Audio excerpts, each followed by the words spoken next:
Hey everyone, Austin here again with another Let's Play video. Today it's going to be Scorcher for the Sega Saturn, a post-apocalyptic futuristic racing game. That is actually very unique in many ways. It's very obstacle driven, even though it's got lots of traditional futuristic racing game mechanics. It is kind of like Marvel Madness meets Wipeout meets F-Zero.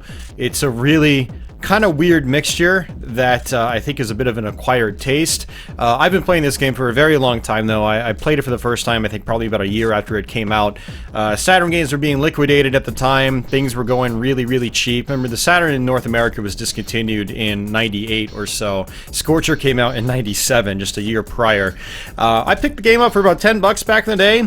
Didn't really care for it that much, but because I was a kid with very little money, I just played what I had, and I played Scorcher, and I stuck with it, and it eventually just one day just clicked for me. And the game just turned into one of my absolute favorites on the system. It's got a very steep learning curve, and I'd say a fairly high skill ceiling for the kind of game that it is. But once you get the hang of things, once you get familiarized with the tracks and how the physics work, and how your boost and jump mechanics work and things like that, I think it's a super satisfying game to play, and it's one of my most revisited Saturn games over the last couple of decades, actually.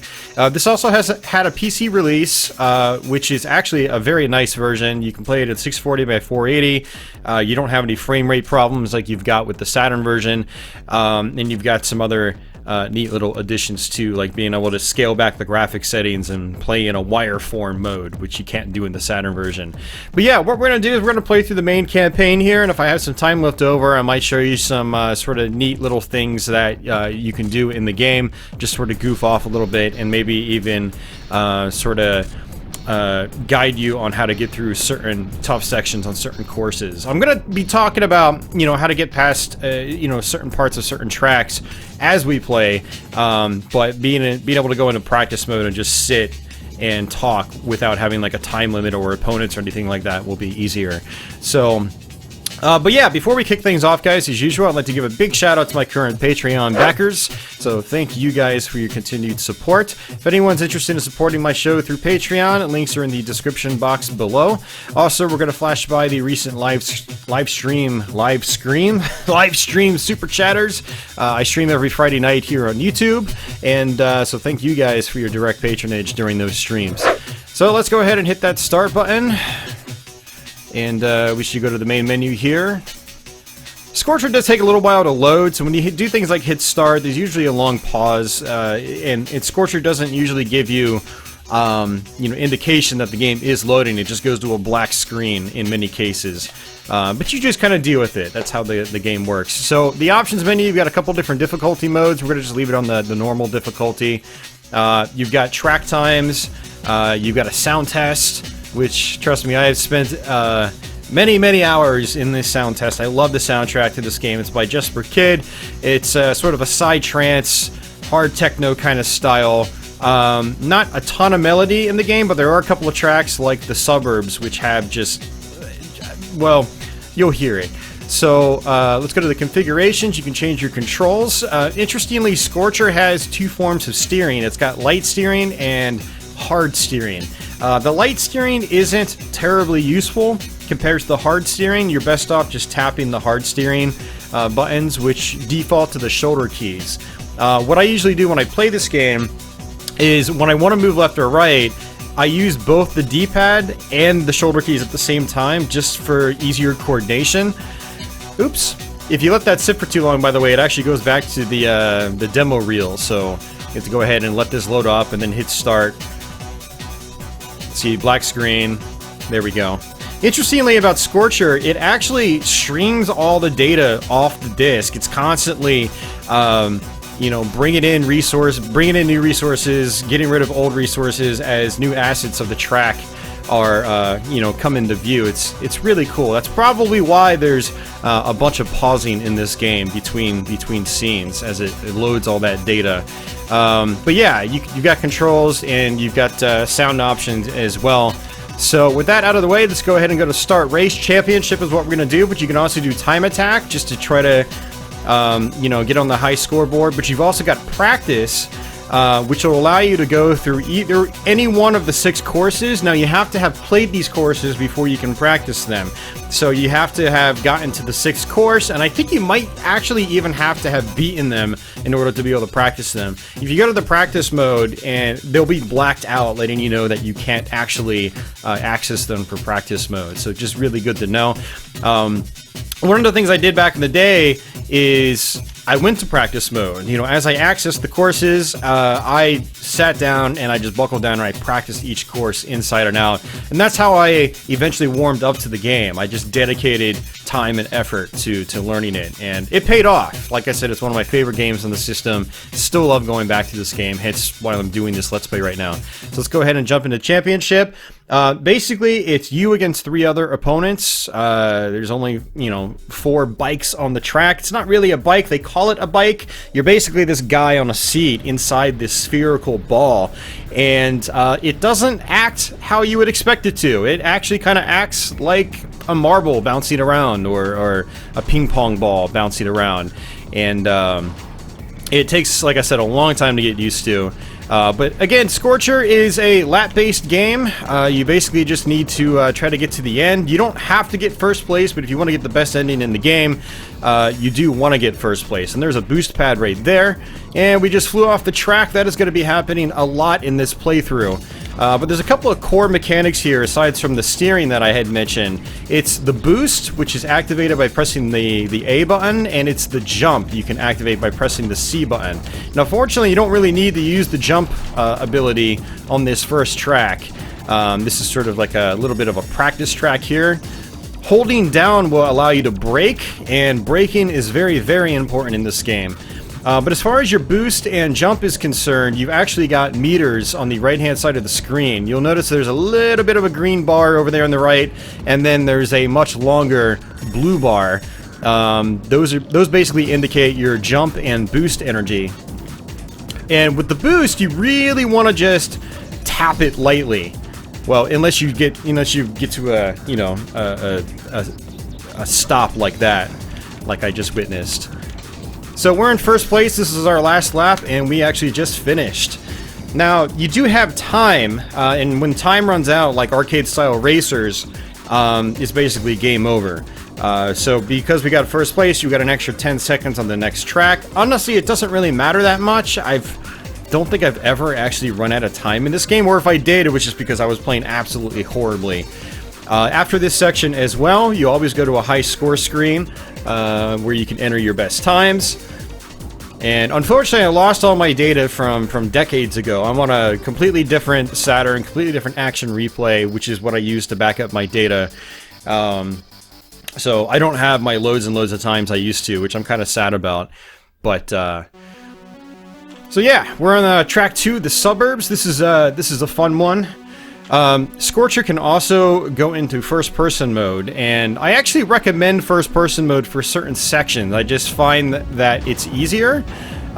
This track actually isn't the best for first-person because there's this tunnel we're going to go into right now, and I'm going to go ahead and just demonstrate it in first-person just to kind of show you why you might not want to play it in first-person.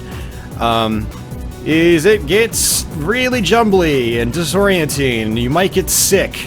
Looking at this. But once you come out of it, it's fine. And what's actually interesting, and it's not really interesting, really, but it's just, this is very typical, for games, is when you go into first-person mode, the game's not rendering as much. And as a result, the game actually performs a little bit better. You see a frame rate boost when you go into first-person mode. But let's go back into third-person, because for a track like this, I find that it's actually easier to navigate in third-person.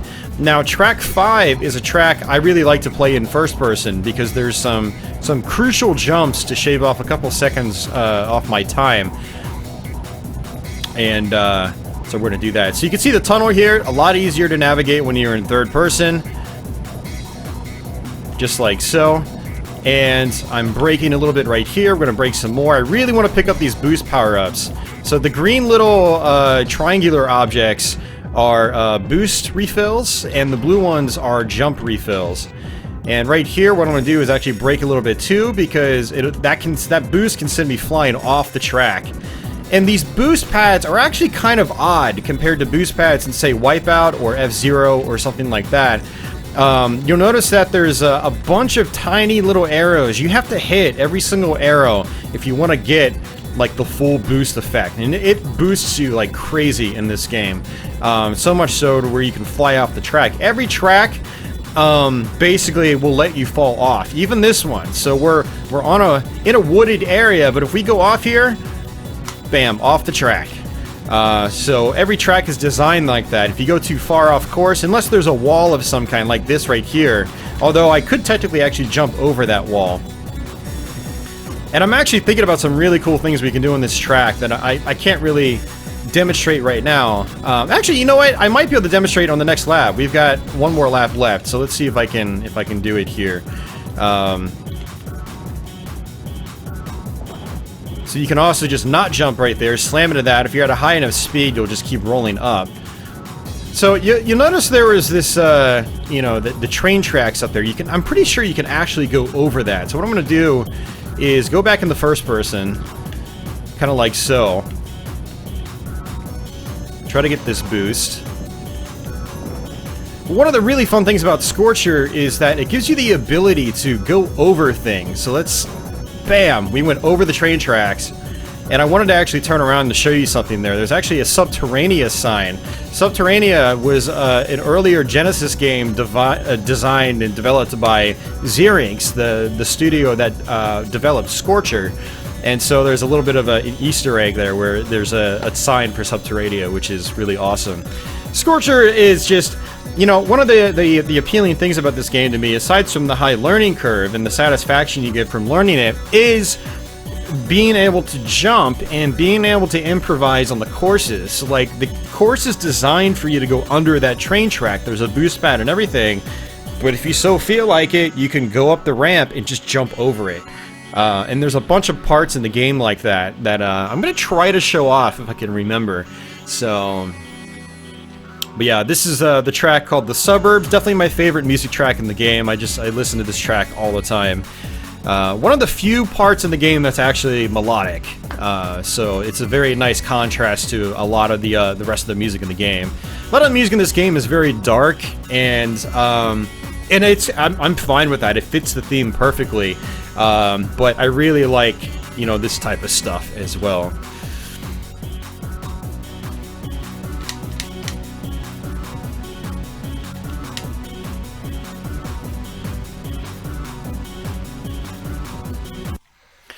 Alright, so track 3, Tunnels, has a very interesting loop-de-loop towards the end of the track. It's very, very difficult to successfully get through without falling off, and you'll see exactly what I mean once we get to it. I'm going to go back into third person, actually. You'll notice there's actually multiple,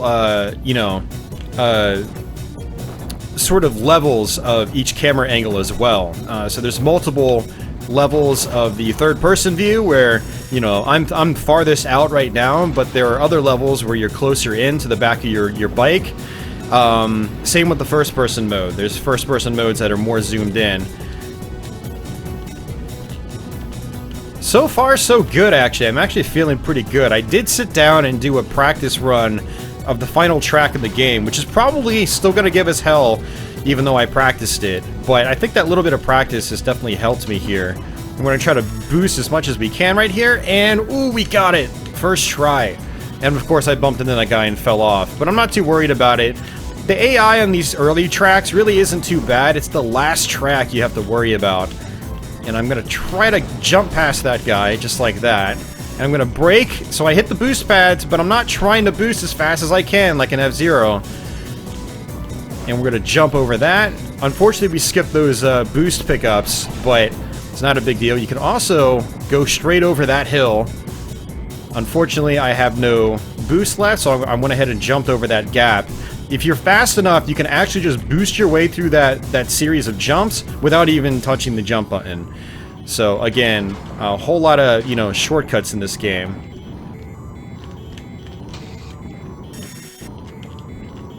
Yeah, so I always want to be boosting on that loop-de-loop. If I'm not boosting, and if I don't hit those boost pads, a lot of times you'll get hung up halfway and you'll fall down, and you'll usually fall off the track because it is a loop-de-loop. You know, it's not like the loop-de-loop isn't like perfectly pancaked, or the two sections of the loop-de-loop aren't like perfectly pancaked over one another. So if you fall off of it, you're probably just gonna fall off the course completely.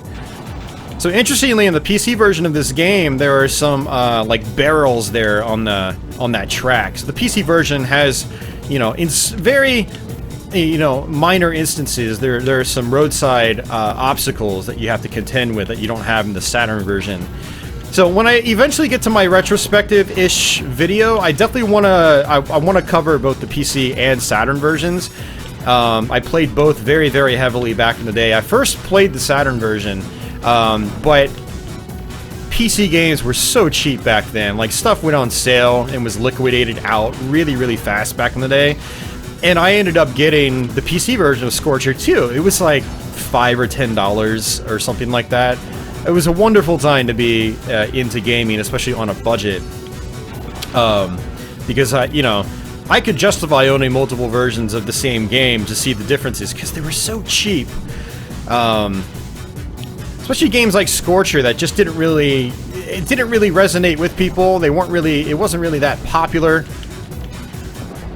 We've actually already passed these guys multiple times, so even if they catch up to me, it doesn't even really matter. I'm in first place right now. But yeah, you know, what was actually fun about playing the PC version is that I was so familiar with the Saturn version and its performance. You know, Saturn Scorcher runs at sub 30 frames a second most of the time. There are times where it probably dips below 20 frames a second. And when you play the PC version on a proper system, 60 FPS all the way, and it's just really amazing. Also, the texture quality is better in that game, although the colors might not be as vibrant in that game. Not that they're super vibrant in this, but they might not be quite as detailed. A lot of PC games back then had I guess lower color depth on a lot of textures, and so even though you could play at a higher resolution, many times what would happen is the textures would still look a little washed out compared to what there were on consoles sometimes. So I definitely want to revisit that version specifically, and definitely want to get some footage for, again, that potential video I've had in mind for a long time. And eventually maybe a Let's Play of it too. I have actually a OSSC right now. I just got it in the mail this past week. It's called the Open Source Scan Converter. And it's what's called a line doubler. I treat it kind of like an upscaler, like my FrameMeister. I already have an XRGB Mini FrameMeister. But the OSSC kind of does something different, but to get a similar effect. It's basically allowing me to use my old retro consoles on a modern display using RGB and getting a razor sharp image. And so we're actually using the OSSC for this video, but the reason I bring that up is that it's got a VGA port on it, so I can actually theoretically go straight in with my old Pentium computer and just record straight into the OSSC, which I can't do with the FrameMeister. Unfortunately, it doesn't have a VGA port. I know there are converter boxes and stuff like that, but getting it to actually work is very wonky, especially when you're trying to do like MS-DOS applications. It's really confusing and complex, and I've tried a couple things and they don't work for DOS apps, but with the OSSC, I might actually be able to get it to work, and we might be able to do PC Scorcher on an old PC and not, you know, through DOSBox or a virtual machine or something like that. If I can record stuff, I prefer to do it on the original hardware just to give you guys the most authentic sort of experience in a way. So there's actually a trick on this course right here. There's a bunch of jumps here. I try to take it relatively slow as I go through it, but we are going to switch to first person just so I can show you something coming up as well. We want to sit off to the side here as well. And these boost pads, you want to make sure you brake as you hit them, because you will fly off that right side of the course. I'm going to skip the boost power-ups actually. I want those jump power-ups because I've got almost a full bar of boost. Ooh, I missed those boost pads completely. That's actually kind of hard to do. Alright, so this part coming up, we're going to actually just sort of shortcut through here again. But we're going to actually boost up here really fast and jump. Just like that. Ooh, I messed it up. I fell. But you'll notice that I went over. You notice there's a ceiling there. But I actually went over the ceiling. If you go over ceilings in this game, they just sort of disappear, and you clip back through them instead of continuing to drive on top of them. So that is basically a section. That's basically a section where you can just, you know, really shave some seconds off. And we're gonna go ahead and go back to third person. Although, you know, that boost I was talking about, I went over the ceiling, is actually best done in first person, because then you can see below you. If you're in third person, you can't see below you. One thing that Scorcher does is when you go high up into the air in third person, the camera goes underneath your bike. And I don't know why that is. I don't know if maybe it's just for performance reasons. Maybe the devs were like, you know, if we go above the bike, the frame rate just drops to like 5 frames a second. I have no idea. I'm just theorizing. Yeah, just a theory. But yeah, there are some neat things you can do in the game, and it's best doing them in first person if you can. Ooh, look at that, top lap time. Although I know that I took a lot of parts slow on the track, so that definitely is not the best possible time you can ever get. You could definitely get into the 20-somethings. I'm just sort of playing it relatively safe right now. So this one, we're going to play in, you know, a good part in first person as well, because there's a jump I want to do. I'm going to take this route, and we're going to... Ooh, I missed the boost pad. That sucks. You know, the AI is not that smart, typically, but if I have a boost pad, it'll allow me to just really get ahead of them, like, almost instantly. So when I miss a boost pad like that, especially on the first lap, I always get a little disappointed. This is such a cool course as well. Very atmospheric. I just love the curves and the turns. I wish Scorcher was more fleshed out. But on this side here, you'll notice there's this building on the left. I'm going to actually try to go over that on a future lap, which is why I want to be in first person. We'll actually do most of this lap in third person again. This part right here, you want to brake, because you can actually hit that upper broken piece of road. And I actually missed the boost pad again, but it's okay. We're in first place right now. I'm going to intentionally brake here just so I can pick up those boost power-ups. Ooh. Just bumping into random things. Alright, we're going to go back in the first person, actually, for this this jump I want to do. Let's see if we can get the jump. It's tough. Alright, we're going to jump. Got it. Look at that. And look at how fast I am. Scorcher is a super satisfying game when it comes to speed. You can even try to jump over this. Oh, and we missed it. We'll try it again. Nice, I got it. That's not really a good jump to make when it comes to speed, but it just feels super satisfying to get it, and I missed those boost power-ups. But yeah, when you get really dialed in with Scorcher, you can see how fast the game can become. It's got an extremely great sense of speed. Oops, it looks like I got stuck on the road. That can happen occasionally on certain parts of the game. That can be kind of annoying. You know, the game glitches out. Let's try to do this again. Oh, that was actually a really good one. I never thought to try to jump off the roof like that. Because normally you just kind of like clip through it. That was actually really cool.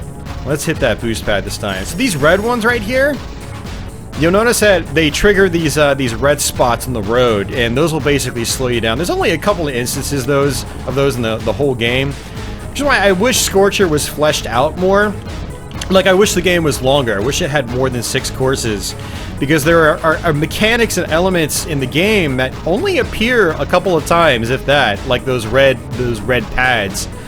Let's actually take the left path here. There's a boost pad here, which is going to take us to boost up here. Look at that. And I fell off.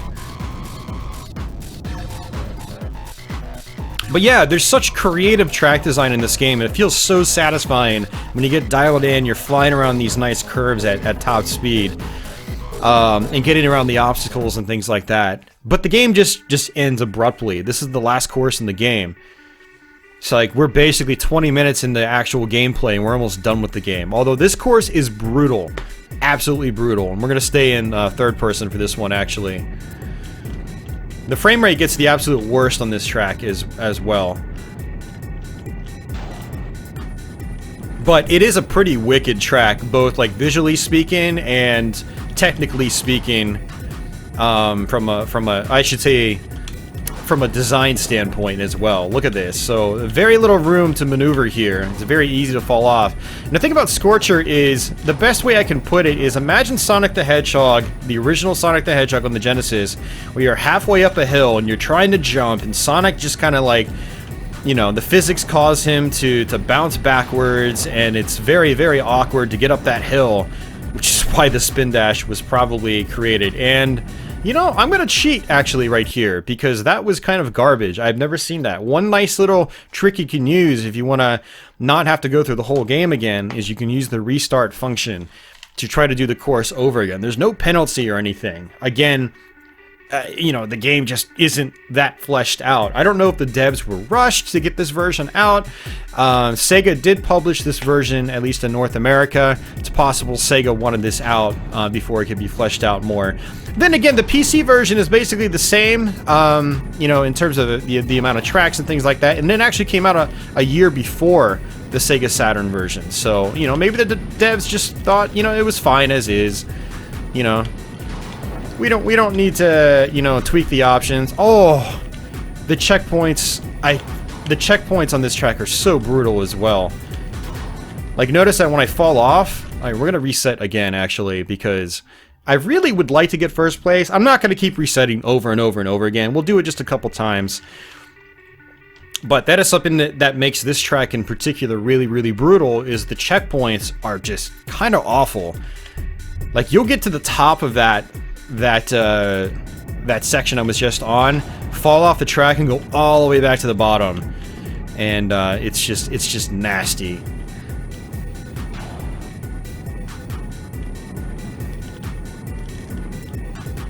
All right, get those boost power-ups. We're just gonna boost very lightly here. I like to jump over these bumps in the road.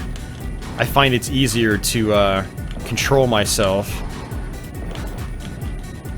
Can I get past these guys? Got it. That's one. That's good. Let's try to get past this guy too. Oh. Oh, good. Still got past him. We're gonna try to take it slow here.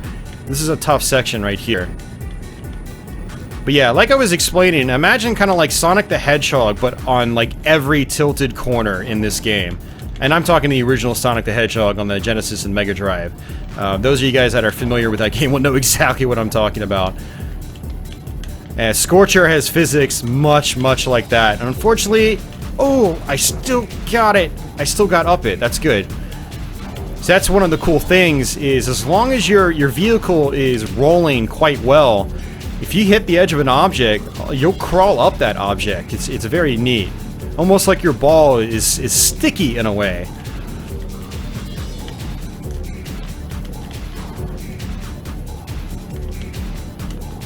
See, all the way back down here again. I have to be careful now. Yeah, see, there's the other opponent.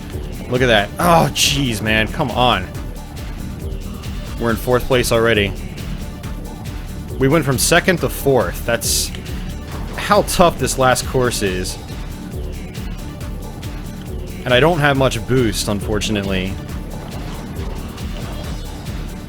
But that's my fault. This is where the practice and, like, you know, the perfection starts to come into play. You can actually land on this pipe right there and jump up like that. Notice that frame rate drop. That is where the frame rate gets the worst in the whole game, is that section. And we got stuck on the track again. That can happen on this section in particular. And we're going to fall off. And we're going to have to do the whole section over again, back in 4th place.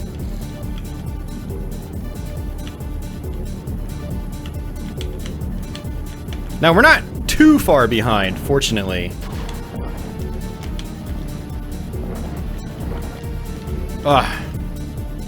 But we keep going right. We keep drifting right back into 4th place. Alright, one last reset. It's not as bad if you can get into 1st place and not have to worry about the guys behind you. But that's one of the tough parts about this game, is that on tracks like this, where the track's barely big enough to hold your vehicle, you know, when multiple opponents get just ganged up, or you get ganged up with the opponents, it can make the track a whole lot more frustrating to get through.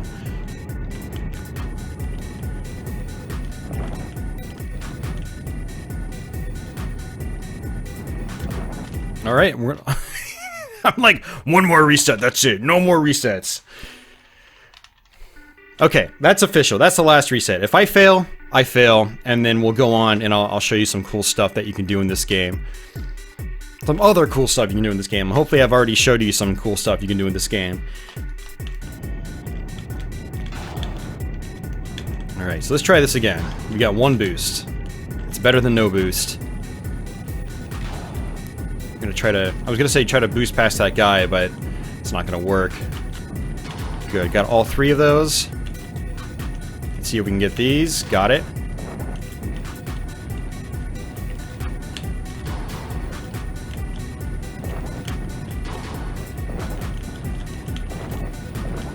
Nice, got past him. It seems like these guys might even be scripted, to be honest with you. Like, that guy went the exact same way he did the previous time. Alright, gotta slow down. Yeah, to brake in this game, again, you just hold down on the D-pad. Oh, he just fell off. I'll take that. I will take it. Alright, we're first now, so we don't have to worry as much about these guys unless we fall off. I have to make sure I don't fall off, preferably. Alright, I'm gonna skip these boost power-ups, because we already have almost full boost right now. I'm gonna take this part slow. Just look at how you bounce all over the place, too. Like I said, this game has a very, very steep learning curve, which will frustrate the absolute hell out of a lot of people out there that want to give this game a try.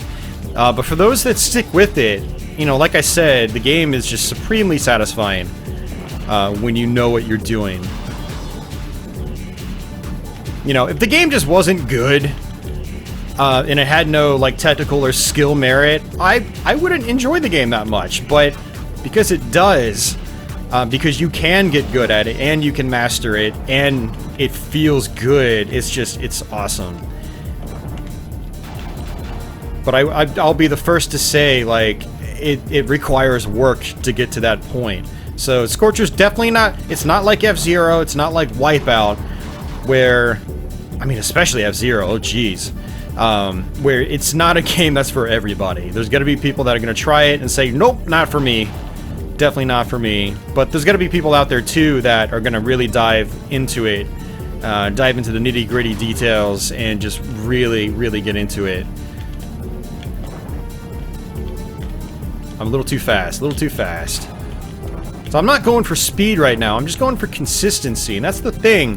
Getting past the opponents on this course is the #1 priority. If you can do that, and if you can take it relatively easy, then you're pretty much golden.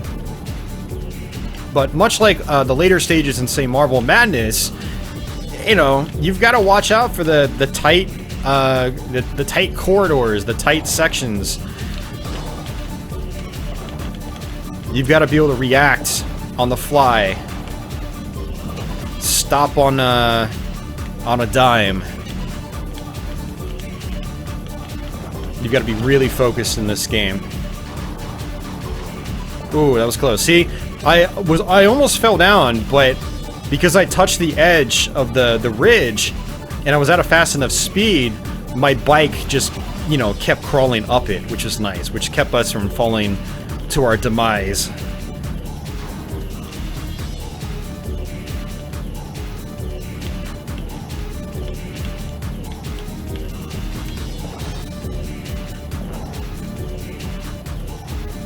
So one of the reasons, like, I actually don't really care that much about getting first place, specifically, is that you know, the ending in this game is very typical of other UK developed titles. You know, a common thing with UK developed games was to not give you much of an ending. It'll just be like, congratulations, here's some credits, and that's it. One of the prime examples released over here in the United States for me personally is Battletoads on the NES. You go through the complete hell of learning that game. Same with Battle Maniacs on the Super Nintendo, actually. It does almost the same thing. And you get like 1 or 2 screens for the ending. It's really pathetic. Like for me, it's like I spent a lifetime trying to beat that game for the first time. And when I finally did, all I got was a screen basically saying, congratulations, you won. That's an oversimplification, but trust me, it is really, really simplistic. And I've got Let's Plays of both the NES and Genesis versions of that, if you guys are curious to see what I'm talking about. But Scorcher is very much the same way, but if you do get first place and finish the game in first, you will get some different text and things like that.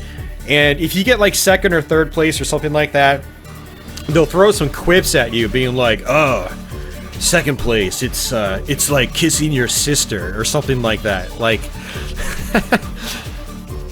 so there we go, best championship times. But, you know, the thing is, you can kind of cheat your way through the championship to get a really good time. I will usually only restart on the final track if I really want to just get the best ending and show it off to people. So we were able to get the best ending, and so we'll go ahead and just let it roll out. And it's basically this. Look at this. Exciting. Like I said, certain aspects of Scorcher could really have been fleshed out more. But it was done by a relatively small team. You know, the credits in the manual show a very, very small team. And you guys will see the credits rolling by as well. So congratulations, you are number 1.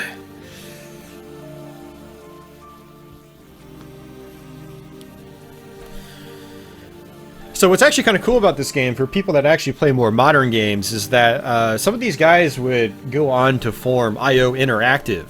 And, you know, they basically are responsible for the Hitman series. And so it's very interesting to see some of their older games people might not be aware of. You know, by the time they worked on Hitman, they were kind of industry veterans, having worked on a ton of, you know, smaller projects. Against Subterranea, Red Zone on the Genesis, Scorcher. They did a bunch of demos. They did a demo for the 32X before they got the add-on release. There's just a whole bunch of stuff they've had their hands on. And there we go, Jesper Kidd. He actually did the game testing for this game, so not only did he do the soundtrack, but back then he would also do some QA and stuff like that. It's just really interesting to see how far some of these guys have come. Yeah, so developed by Zyrinx in 1996, that's the PC version, and the Saturn version came out, you know, in 97.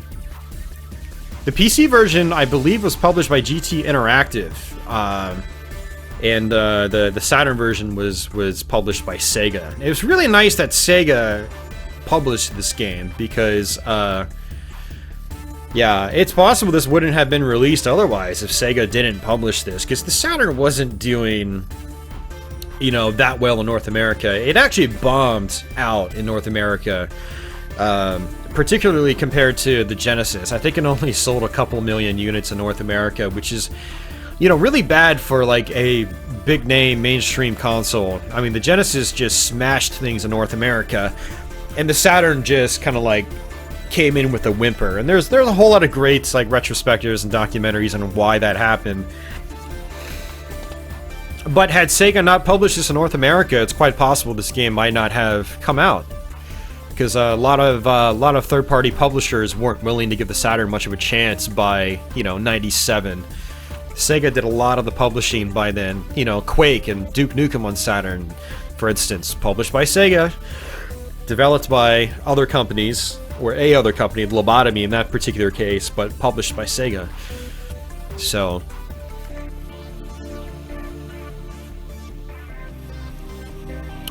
this is very typical of some other European developed games as well, where it's like, you know, they give, you know, shout outs and things like that. Hello, Scavenger UK.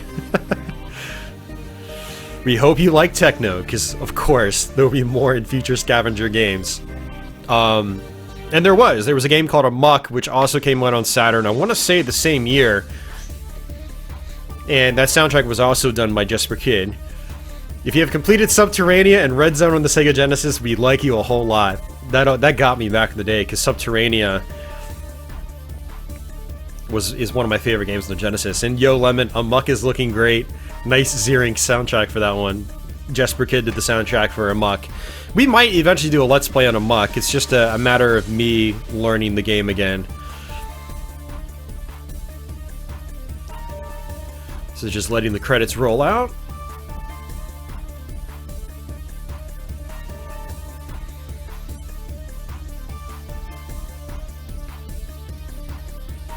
And if you wait too long, I think it basically just loops the whole thing over again.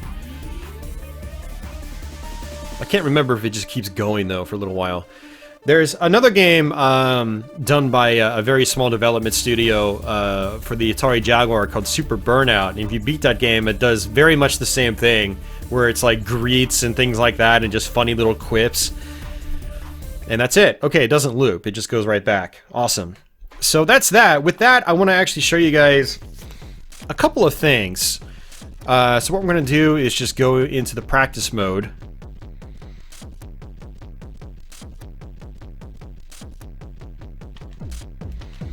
Let's see, start race. We're going to go to practice, and let's see, what did I want to show you guys? Oh, that's right, track 5. But first, let me show you the... I want to show you a couple things on track 1, actually. And it's going to involve us being in first-person mode. And this might take me a couple tries to get. It's been a long time since I've been like really on point, well practiced with this game. I fire it up a couple times a year on Twitch, on stream.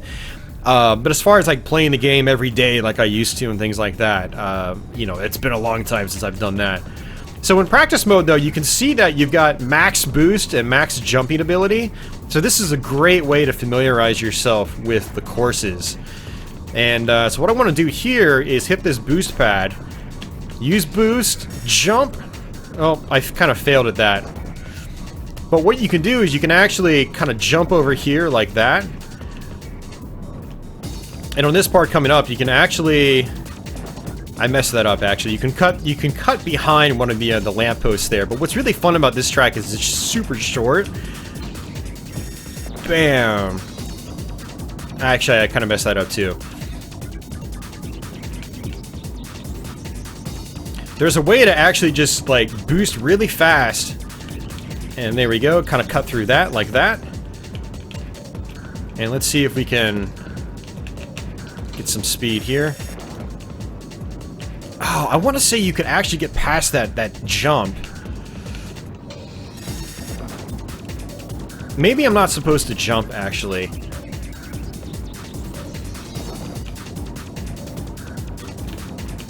Let's see if we can jump over this, too. Look at that. I see, like, the jumping just adds so much to this game. If it didn't have jumping, it just wouldn't be nearly as cool. So we're gonna go over like this. Yeah, I think you could jump over that. So basically what I'm trying to show you is just, like, ways you can shave, like, a couple seconds off your total time. And let's see if we can... I wonder if I can get on top of those walls, now that I think about it. And I'm actually kind of curious to see... No, I can't get up there. That's too high. Yeah, kind of like that. Maybe not go over that ramp, but you can at least... Oh, look at that. That is awesome. Yeah, you just get really fast right here, and then you kind of go up like that. I'm going to try to boost up here again. Oh, I messed that up.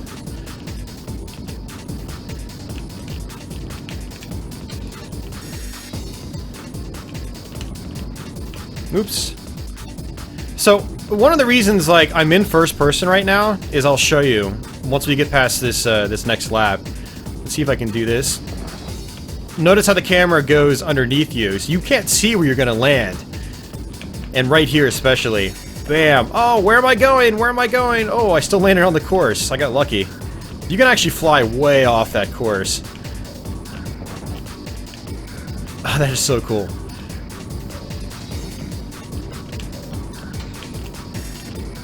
And we just do that. Oh. And I'm pretty sure in the PC one, I got it to where I could, or not even the PC one, but the Sega Saturn one, I got it to where I could just literally go over that ramp, that second ramp. And the great thing about practice mode is you can really just kind of goof off. You can even try to go backwards too, but it's very difficult. The game will actually push you forward. Okay, so with that, let's go ahead and switch courses. And we will quit race.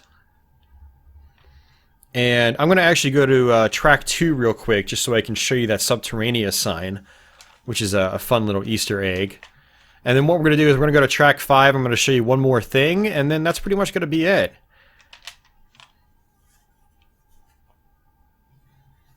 And it sounds like the music's not playing. That's actually a glitch that can happen. There we go. When you hit start and you go back into the game or you quit, sometimes the music will kind of forget to load or just kind of like bug out.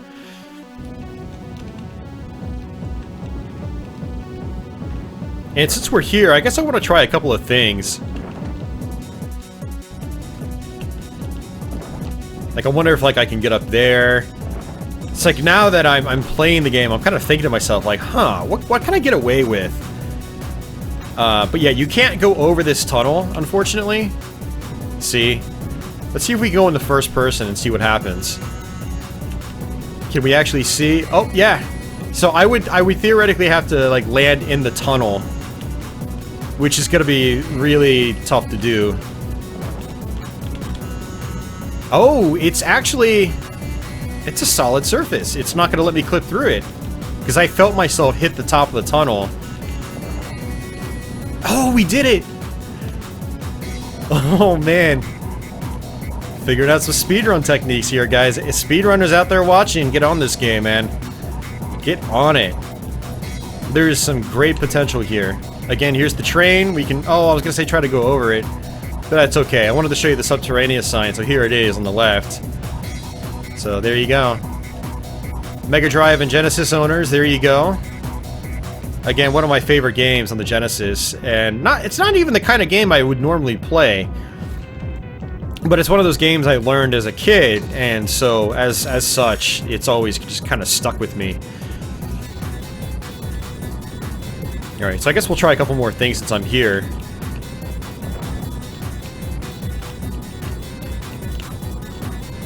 No, that's not working.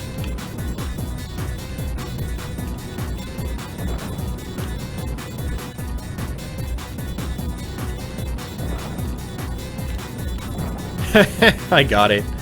So one of the things about that tunnel entrance, though, is you don't want to go too fast because you'll hit the top ridge and it'll just slow you down completely. That's one of the things you have to worry about. Yeah, again, I've said it multiple times in this playthrough, one of the beautiful things about Scorcher is having the ability to just go over things, like, go around it? What? I'm gonna go over it. It's kind of the motto in Scorcher, you know, it's really great. And actually, I could probably... Oh, you've got to be kidding me. Can you just skip that whole section? Oh man, this is getting better the more I do this. See, back in the day, I never got creative enough to try to find some real shortcuts. Like, I always stayed on the road, basically. I would go over objects, but I wouldn't, like, try to just veer off course and try something just completely out of the ordinary. Let's try to go over this again. Oh, I messed up. You gotta jump on the top there.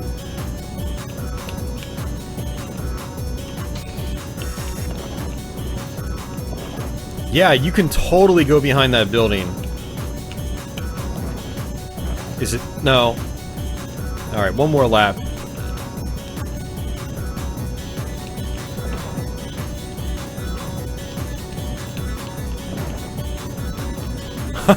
Look at that. That is amazing. I hope you guys are entertained by this as much as I am. But yeah, speedrunners out there watching, get on this game. You'll have a lot of fun just going through the courses too, because just the soundtrack is awesome. Absolutely excellent soundtrack. Yeah, so I feel like you can go behind that building.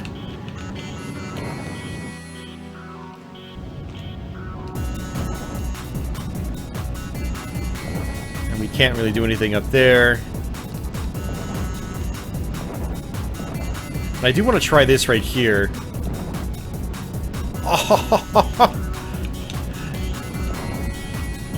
Oh, I don't know if that's gonna be possible. Okay, that's enough of that. Man, so that gives you some ideas on like some of the creativity that you can summon to try to, you can just experiment in practice mode. It's great. So yeah, we're gonna go to track 5 again, and I'm gonna show you one really funny thing actually. Yeah, see the music cut off again. That's just a glitch. The title screen music is supposed to play, but sometimes it just doesn't.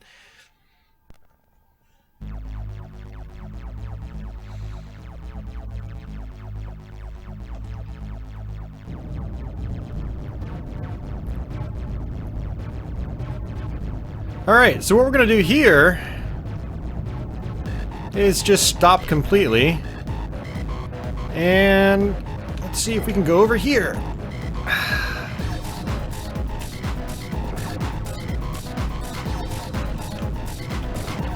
There we go.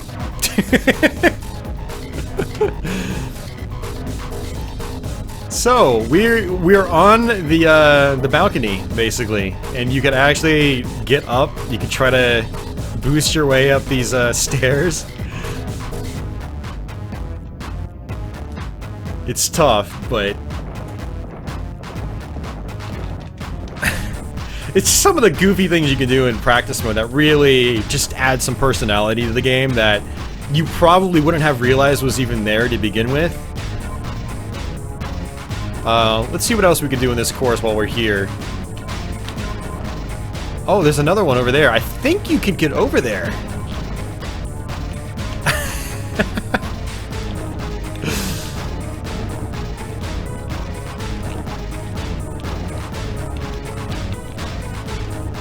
I love the graphics in this game too. They did a really good job with like the texture work and things like that.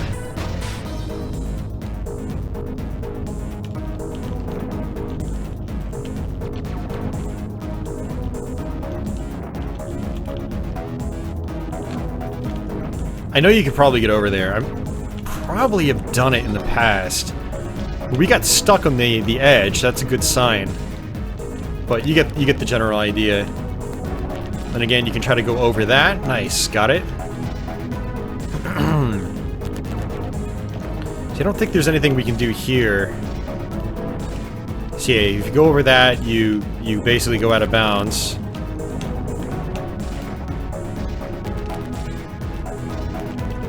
And I think you might be able to go over that up there. Yeah, you can go over that if you're fast enough. Yeah, you gotta watch out for those, you know, those overhang objects, because you'll actually touch them, and, you see, like that.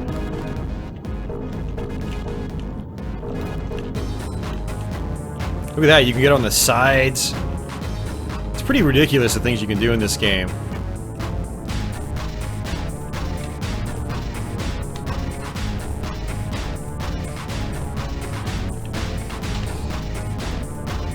Alright, so we'll try to go over the building again.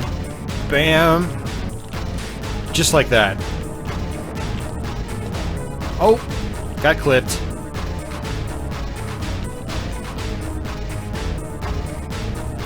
I love it when games allow you to just kind of like freely move within its engine and you're not forced on a set path.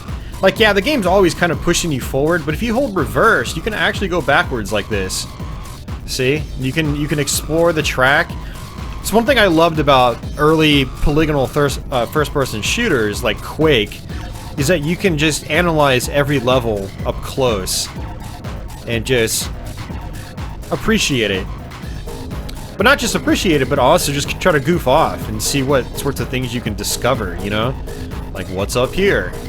I don't know. Oh, looks like death is up there.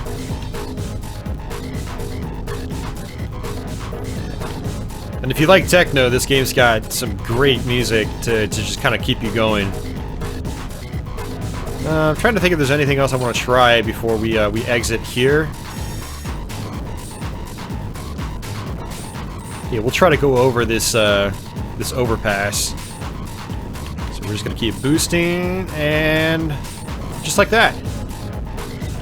That's actually another one of those sections where if you go too fast, you'll actually hit the top of that overpass and it'll just stop you dead in your tracks.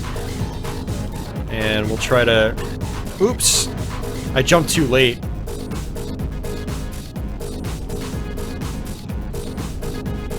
Alright, so one last lap. And then we'll call it a Let's Play. I hope you guys have enjoyed this video, though. I mean, there's some really fun stuff I've been able to show off. Bam! So jump over like that. Nice! Still landed in the course.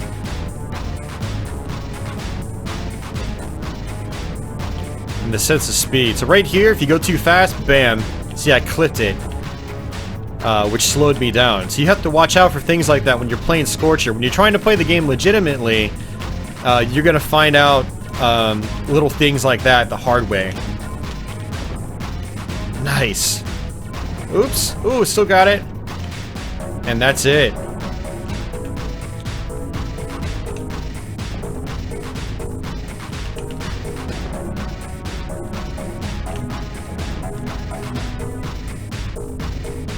Alright guys, well that's pretty much it.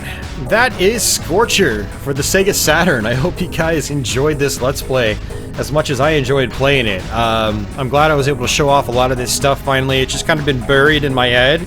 I was trying to save it all for my little retrospective, which I still hoped and plan to do. It's just, these Let's Plays take up so much of my time. It's very difficult to find the time and energy to craft my scripted videos and things like that. But one of these days I'm gonna get around to it. I really love showing Scorcher the love it kind of deserves. It's just one of those like overlooked, and I hate using the term gems, but if you've got the patience, if you've got the knack for difficult games and you want to get good at this game, it is super satisfying, and I highly recommend checking it out. Especially if you like the dark gritty graphic style, the realistic physics, the awesome gritty techno soundtrack. It's just a great game to have. It's a cheap game too. It's like 10 or 15 bucks complete as of doing this recording. And as of doing this recording, most Saturn games are absurdly expensive. So Scorcher, as of the time of this recording, is one of those that is still actually reasonably affordable. Same with the PC version. The PC version is not desirable for most at all. So if you got an old system or you want to use DOSBox or like a Windows 95 virtual machine, pick up the PC version. The other cool thing about the PC version is that it's got Redbook audio. So the music you're hearing with the PC version, you can toss it in a CD player, you can rip MP3s to your computer. The Saturn version, it's all being done, generated with the Sega Saturn's internal sound hardware. So aside from the sound test on the Saturn one, you can't pop the CD in a CD player or something like that, but you can do that with the PC disc. I have both.